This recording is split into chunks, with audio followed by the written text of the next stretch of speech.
Hello लोगोफोर नोंथांमोनखौ आंनि YouTube channel सोरजि द क्रिएटिभिटियाव बरायनानै लाग्रोबावनाय जालायबाय। दिनै आङो इन्डियान जिअग्राफिनि पार्ट 2 भिडिअ लानानै फैलायबाय।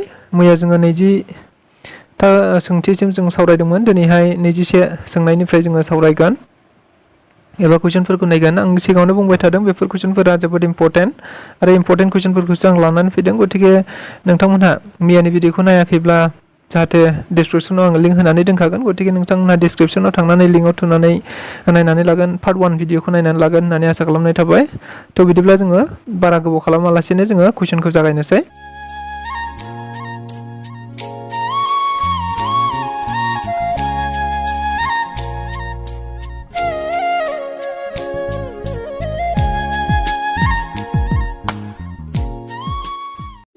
नैजिसे नम्बर सोंनायाव दङ मा? भारतनि देरसिन दैमा दिपनि मुङा मा? भारतनि बयनिख्रुइबो देरसिन दैमा दिपनि मुङा मा? दैमा दिप होननानै बुङोब्ला जोङो बयबो मिथिगौ आइलेन्ड, जायखौ बुङो आइलेन्ड, रिभार आइलेन्ड। दैमा दिप होननानै बुङोब्ला रिभार आइलेन्ड। बेनि गुबै बेयाव अप्सनफोराव मा दङ? आन्दामान निकबार दिप, ओमफ्राय माजुलि दैमा दिप, लादाख दैमा दिप आरो गोजौनि मोनसेबो नङा। बेनि गुबै एन्सारा जाहैगोन मा? जों बयबो मिथिखायो बेनि गुबै एन्सारा जाहैबाय नैबे माजुलि दैमा दिप।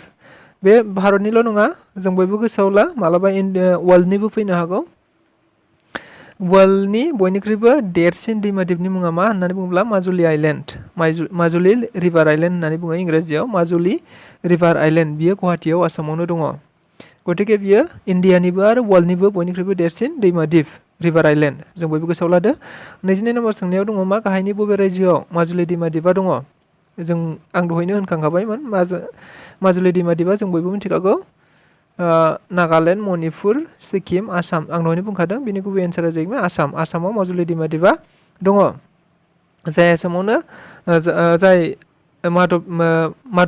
जादब फायेंखौ नोंथांमोना मिथिगौ। भारतनि फरेस्टमेन जायखौ बुंनाय जायो जादब फायें। बे जादब फायेंआबो बे माजुलिनिनो। जों गोसोआव लादो। 23 नम्बर सोंनायाव दङ भारतनि जौसिन बान्दोनि मुङा मा? जायखौ डेम होननानै बुङो जों, डेम्प, DAM, डेम्प। भारतनि गोजौसिन एबा जौसिन बान्दोनि मुङा मा? जों बयबो मिथिखायो एबा मिथियाखैब्लाबो जोङो नायनानै लादो। बेयाव मा दं? अप्सनफोराव दङ हिराकुद, ओमफ्राय नैथि खुआव दङ धेरि, मोननैबो आरो मोनसेबो नङा। बेनि गुबै एन्सारा जाहैगोन मा? जों बयबो मिथिखायो बेनि गुबै एन्सारा जाहैबाय धेरि। धेरि बान्दोआनो भारतनि बयनिख्रुइबो जौसिन, हायेस्ट। जों बयबो गोसोआव लादो, इंराजिनि सोङोब्लाबो बियो हायेस्ट डेम इन इन्डिया, धेरि डेमआ। गोसोआव लादो। 24 नम्बर सोंनायाव जों थांनि। भारतनि गोलावसिन बान्दोनि मुङा मा? गोलावसिन दहायना गोजौसिनमोन। गोजौसिन होननानै बुङोब्लाथ' जोङो धेरिखौ जों मिथिबाय आरो दानिया गोलावसिन बान्दो होननानै बुंदों। बेयाव मा दं? हिराकुद, धेरि, भाखरा, इन्दिरा सागर। जों बयबो मिथिखायो बेनि गुबै एन्सारखौ, एबा मिथियाखैब्लाबो जों नायनानै लादो। बेनि गुबै एन्सारा जाहैगोन हिराकुद। हिराकुदआ भारतनि बयनिख्रुइबो गोलावसिन बान्दो एबा डेम्प, longest dam in India, Hirakud. जों बयबो गोसोआव लादो। 25 नम्बर सोंनायाव मा दङ? धेरि बान्दोआ दङ गाहायनि बबे स्टेटआव दं होननानै बुंदों? धेरि जों दहाय बुंदोंमोन ना।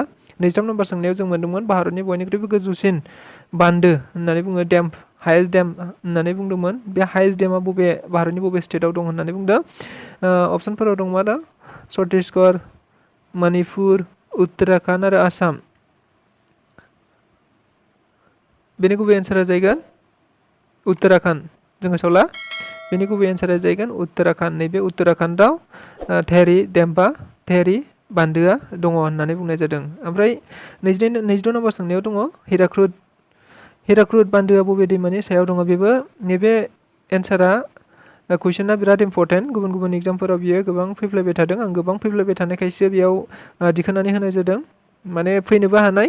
गतिके नोंथांमोनहा गोसोआव लानो थाखाय नोंथांमोनखौ आं गुरै खावलायबाय। हिराकुद बान्दोआ बबे दैमानि सायाव दं होनदों? हिराकुद बान्दोआ भारतनि बयनिख्रुइबो गोलावसिन बान्दो आरो बे बान्दोखौ बबे दैमानि सायाव बानायनाय जादों? अप्सनफोरा मा? ब्रह्मपुत्र दैमा, गंगा दैमा, गदाबरि दैमा, महानदी दैमा। बेनि गुबै एन्सारा जाहैगोन मा? जों बयबो गोसोआव लादो। बेनि गुबै एन्सारा जाहैगोन महानदी दैमानि सायाव नैबे हिराकुद जानाखि भारतनि बयनिख्रुइबो गोलावसिन बान्दो, बे बान्दोखौ बानायनाय जादों महानदी दैमानियाव, महानदी रिभारनि सायाव। नेक्स्टआव थांनि जोङो 27 नाम्बार सोंनायाव दङ। 27 नाम्बार सोंनायाव मा दङ जों नायनि। भारतनि जौसिन दैबाज्रुमा जाबाय, आं दैबाज्रुम होननानै बुंदों, बेयाव एक्जाक्ट सोदोबखौ मा बुङो बर'आव आङो बारा मोनथिथ'वाखै। इंराजियाव बुङोब्ला वाटारफल जायखौ बुंनाय जायो, इंराजियाव आं बुंदों वाटारफल, आरो बर'आव आं बेखौनो दैबाज्रुम होननानै लाबोनाय जादों। जादों जाया नोंथांमोनहा वाटारफलखौ आं इंराजियाव खोन्थाखाबाय, वाटारफल होननानै बुंनाय जायो। गतिके वाटारफलखौ बर'आव मा बुंजायो बुंजाया एबा माबाफोर सोदोब दंखायो नामा नोंथांमोनहा जाहाथे बेखौ थिक खालामनानै लायो, आं बेखौ गुरै खावलायनाय जाबाय। आं बेयाव दैबाज्रुम होननानै बुंनाय जाबाय वाटारफलखौ। माने भारतनि बयनिख्रुइबो हायेस्ट वाटारफलआ मा होननानै बुंदों, माने बयनिख्रुइबो जौसिन माबाया वाटारफलआ बबे होननानै बुंदों आङो होखाबाय। बेनि गुबै एन्सारा जायो मा, जग दैबाज्रुम होननानै बुंनाय जायो, जायखौ जग वाटारफल होननानै बुंनाय जायो। बे जग वाटारफलानो भारतनि बयनिख्रुइबो गोजौसिन दैबाज्रुम एबा वाटारफल। 28 नाम्बार सोंनायाव दङ भारतनि लावसिन जाम्फैनि मुङा मा? केनेल होननानै बुंनाय जादों, जायखौ इंराजियाव केनेल होननानै बुङो। इन्डियास लंगेस्ट केनेल, माने भारतनि बयनिख्रुइबो गोलावसिन जाम्फैनि मुङा मा?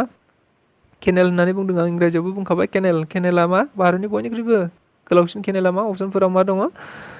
सारहिन्द जाम्फै, सोनाब यमुना जाम्फै, इन्दिरा गान्धी जाम्फै, मोनसेबो नङा। बेनि गुबै एन्सारा जायगोन नैबे इन्दिरा गान्धी जाम्फै। इन्दिरा गान्धी जाम्फैया जाहैबाय बयनिख्रुइबो भारतनि गोलावसिन माबे जाम्फै एबा केनेल, जों गोसोआव लादो।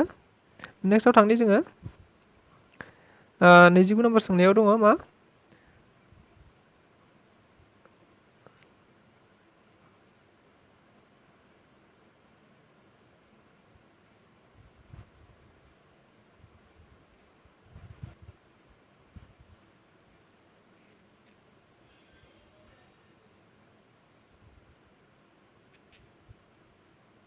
नेक्स्टआव फैनि जोङो 29 नाम्बार सोंनायाव देश लांदां भारतनि देरसिन बालाहामा। जों बयबो मिथिखायो भारतनि बयनिख्रुइबो देरसिन बालाहामानि मुङा मा आरो बेयो बबेयाव दं जों बयबो मिथिखायो। गतिके बेनि गुबै एन्सारा जागोन थरआ जाहैबाय भारतनि बयनिख्रुइबो देरसिन बालाहामा, जायखौ जोङो इंराजियाव डिजार्ट होननानै बुङो। भारतनि बयनिख्रुइबो देरसिन डिजार्टनि मुङा, बालाहामानि मुङा जाहैबाय थर। नैबे गिबि ख'आ बेनि गुबै एन्सार, राइट एन्सार। भारतनि बुङोब्ला थर, आरो जानाखि वर्ल्डनि बुङोब्ला वर्ल्डनि बयनिख्रुइबो देरसिन डिजार्ट होननानै बुङोब्ला जोङो माखौ बुङो? साहारा डिजार्ट, जायनाखि साउथ आफ्रिकायाव दङ। आरो नैबे थरआ जाहैबाय राजस्थानाव दङ।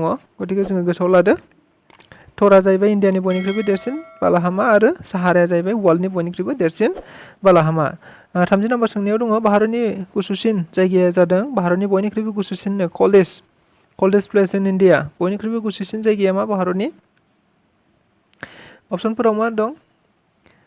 अप्सनफोराव नायदो, स्प्लिट हिमाचल प्रदेश, टावां अरुणाचल प्रदेश, ब्रियावाली in Arunachal Pradesh, Dras in Jammu and Kashmir. बेनि गुबै एन्सारा जागोन नैबे लास्टनिया, द्रास इन जम्मु काश्मीर। जम्मु काश्मीरनि द्रेस होननाय जायगाया भारतनि गेजेराव बयनिख्रुइबो गुसुसिन जायगा। जों बयबो गोसोआव लादो।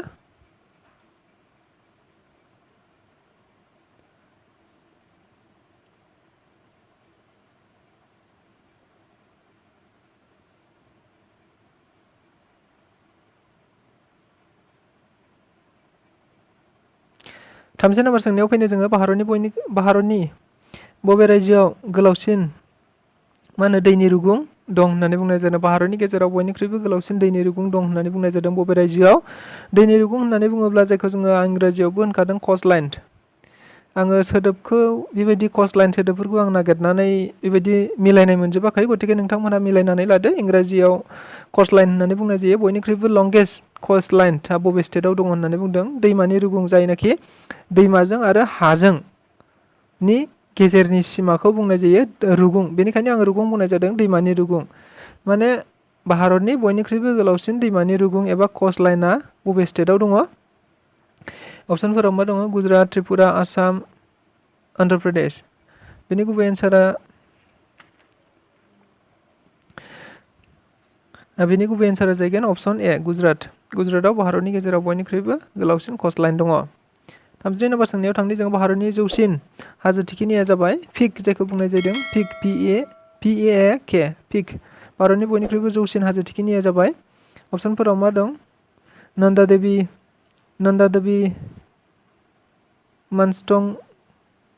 मानस्टं खांग्रि, आनामुदी, K2। बेनि गुबै एन्सारा मा? जों नायनानै लादो। बेनि गुबै एन्सारा जाहैबाय नैबे K2आनो भारतनि बयनिख्रुइबो जौसिन। गुबुन गुबुन एग्जामाव फैदों बियो, आं नुखांबाय। गुबुन गुबुन एग्जामफोराव नैबे K2आ भारतनि जौसिन हाजो थिखिनि एबा भारतनि थार बियो थोंजों भारतनि गेजेरावनो थानाय बियो बयनिख्रुइबो जौसिन हाजो थिखिनि K2 जों गोसोआव लादो। 23 नम्बर सोंनायाव थांनि जोङो भारतनि गुदुंसिन थावनिया मा? दहाय जोङो कल्डेस्ट प्लेस मोन्दोंमोन ड्रेस, जायखौनाखि जोङो जम्मु एन्ड काश्मीराव मोन्दोंमोन ड्रेस।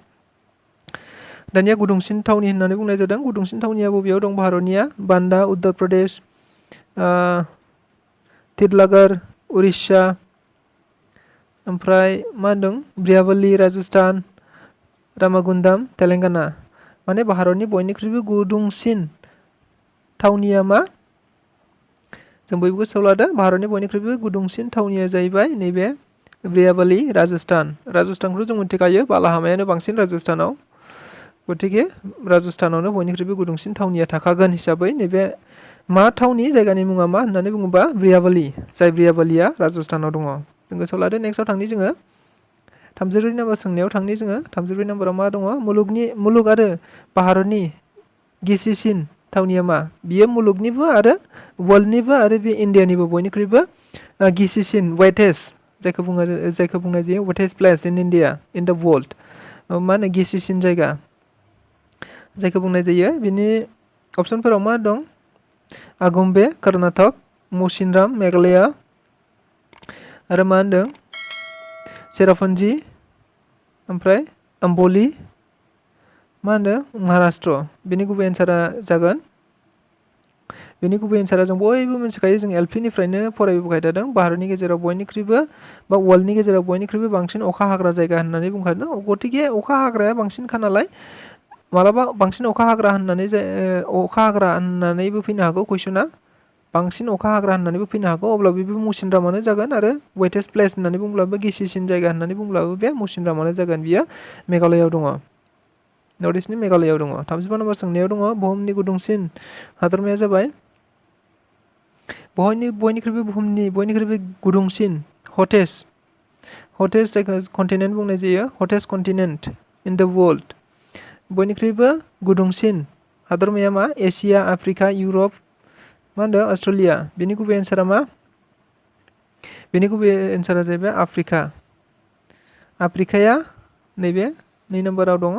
आफ्रिकाया बयनिख्रुइबो गुदुंसिन कन्टिनेन्ट एबा हादोरमा। जों गोसोआव लादो। 36 नम्बर सोंनायाव थांनाय जोङो भारतनि सेन्ट्रेल ड्राग रिसार्च इनस्टिट्युटआ बबेयाव दङ? आं बेखौ इंराजियावनो दोनदों, मानोना बेबायदि जोङो बर'नि सोदोब हयथ' नागिरनानै मोननाय नङा। आरो बे कुइसना फैयोब्लाबो बे इंराजियावनो लिरनाय थाखागोन बेबायदिनो, एबा आखरा देबनागिरियाव जायोब्लाबो बे एखे सेन्ट्रेल ड्राग रिसार्च इनस्टिट्युट बेबायदिनो जानो हागौ। गतिके आं बेखौ बेबायदिनो दोनबाय। गतिके नोंथांमोनहा बुजिनानै लादो। बेयो बबेयाव दं होननानै बुंदों? सेन्ट्रेल ड्राग रिसार्च इनस्टिट्युटआ बबेयाव दं होननानै बुंनाय जादों? अप्शनफोराव दं मुम्बाइ, चेन्नाइ, लखनौ, दिल्ली। बेनि गुबै एन्सारा जाहैगोन मा? बे लखनौआव दङ। लखनौआव सेन्ट्रेल ड्राग रिसार्च इनस्टिट्युटआ दङ होननानै बुंनाय जादों। गोसोआव लादो जोङो। नेक्स्टआव थांनि जोङो 37 नम्बराव मा दङ जों नायनि। 37 नम्बराव जारिमिनारि शेरशाह सुरिखौ बुंनाय जायो। शेरशाह सुरिखौथ' जों बयबो मिथिखायो, गोदोनि जारिमिनगिरि एबा जारिमिनारि। गतिके शेरशाह सुरिखौ गुबुन मोनसे मा मुङै मिथिनाय जाबावो? माबा मोनसे जायगानि नाम, लामानि नामखौ बेयाव शेरशाह सुरि होननानै मिथिनाय जायो। गतिके जोङो बेखौ नायनि। 37 नम्बर सोंनायाव दङ अप्शनफोराव मा दं? National highway 1, option 2 national highway 8, national highway 11, national highway 22। बेनि गुबै एन्सारा जाहैगोन नेसनेल हाइवे 1। नेसनेल हाइवे 1 होननानै भारतनि शेरशाह सुरिखौ, जारिमिनारि शेरशाह सुरिखौ मिथिनाय जायो। 39 नम्बर सोंनायाव दङ मिकिर हाजोआ रायजोआव दं मिखिराबो गोबां गुबुन गुबुन एग्जामफोराव फैबाय बियो मोनसे इम्परटेन्ट कुइसन जों गोसोआव लादो मिखिर होननाय मोनसे हाजो दङ बे हाजोआ बबे रायजोआव दङ भारतनि बबे जायगायाव दङ नागालेण्ड मणिपुर मिज'राम आसाम बबे जायगायाव दङ मिखिर हाजोआ जों बयबो मिथिखायो अब्लाबो आं खोन्थानोसै बे जाहैबाय आसामाव दङ मिखिर हाजोआ नेक्स्टआव थांनि जोङो 39 नम्बर सोंनायाव दं गाहायनि मा अक्ट'आव साना नरवे हादोराव हर गेजेराव नुजायो नै बेबो बिराद इम्परटेन्ट कुइसन मा होनो गाहायनि बबे अक्ट'आव मोनसे अक्ट' दं डेट दङ बे अक्ट'आव नरवे होननाय कान्ट्रियाव हादोराव मा होनो साना बै सानाव जोंग्रा साना माने हर गेजेराव नुजायोनो बिसिनियाव बबेबा मोनसे डेटआव गाहायाव होनाय दङ 19 जुन 20 जुन 21 जुन आरो 22 जुन बेनि गुबै एन्सारा मा बेनि गुबै एन्सारा जाहैबाय जों बयबो गोसोआव ला 21 जुनावनो नरवे होननाय हादोराव माने हर गेजेरावसो हर गेजेराव साना नुजायो बे मोनसेल' डेटआव हर गेजेराव साना नुजायोनो नरवे होननाय कान्ट्रियाव बेखौ जों गोसोआव लानायनि मोनसे ट्रिकआ जाहैबाय बियो 21 जुना जोंना इन्टारनेशनेल योगा डेआबो 21 जुन गतिके बे मोननैजों गोसोआव लादो इन्टारनेशनेल योगा डेआबो 21 जुनावनो आरो नरवे हादोरावबो हर गेजेराव सान नुजाग्रा डेटआबो बे 21 जुनावनो जों गोसोआव लादो नेक्स्टआव थांनि जोङो एबा दिनैनि बयनिख्रुइबो लास्ट कुइसन 40 नाम्बाराव मा सोंनाय दङ जोंनायनि पाटकाई हाजोआ भारतनि बबे बाहागोआव दङ पाटकाई हाजोआ भारतनि बबे मोनसे बाहागोआव दङ होननानै बुंनाय जादों सा बाहागोआव दं ना खोला बाहागोआव दं ना सानजा बाहागोआव दं ना सोनाब बाहागोआव दं जों मिथिखायो बयबो बेनि गुबै एन्सारा जाहैबाय सानजा बाहागो पाटकाई हाजोआ सानजा बाहागोआव दङ एबा जोंनि नर्थ इस्टआव दङ पाटकाई हाजोआ जों गोसोआव लादो गतिके आंनि भिडिअखौ सिगांनिफ्राय जोबजासिम नायनायनि थाखाय गोजोननाय थाबाय नोंथांमोननिसिम दिनै नैथि खोन्दो हिसाबै आङो बेखिनिखौनो 20टा कुइसनखौ आं लानानै फैलायबाय दिनैसिम मोननै खोन्दोजों जोङो 40टा कुइसन खालामबाय बेबायदिनो जों लासै लासै थांबाय थागोन सानफ्रामबो बेबायदिनो भिडिअखौ जों नायलांबाय थागोन गतिके नोंथांमोना आंनि भिडिअखौ सिगांनिफ्राय जोबजासिम नायनायनि थाखाय रोजा रोजा साबायखर थाबाय आरो नोंथांमोना सोरबाफोर पार्ट 1 भिडिअखौ नायाखैब्ला एबा खोन्दो 1खौ नायाखैब्ला जाहाथे कमेन्ट बक्स डिसक्रिपसनाव थांनानै लिंकआव थुनानै पार्ट 1 खोन्दोखौ जाहाथे नायो बेखौनो गुरै खावलायनाय जाबाय आरो साबस्क्राइब खालामाखैबा चेनेलखौ दासिमबो साबस्क्राइब खालामनानै लादो आरो बेल आइकनखौबो थुनानै लादो अब्लानो आं जेब्लानो गोदान भिडिअ हगारो अब्लानो नोंथांमोननि खाथियाव भिडिअआ सिगांग्रो नुजाहैगोन गतिके गोजोननाय थाबाय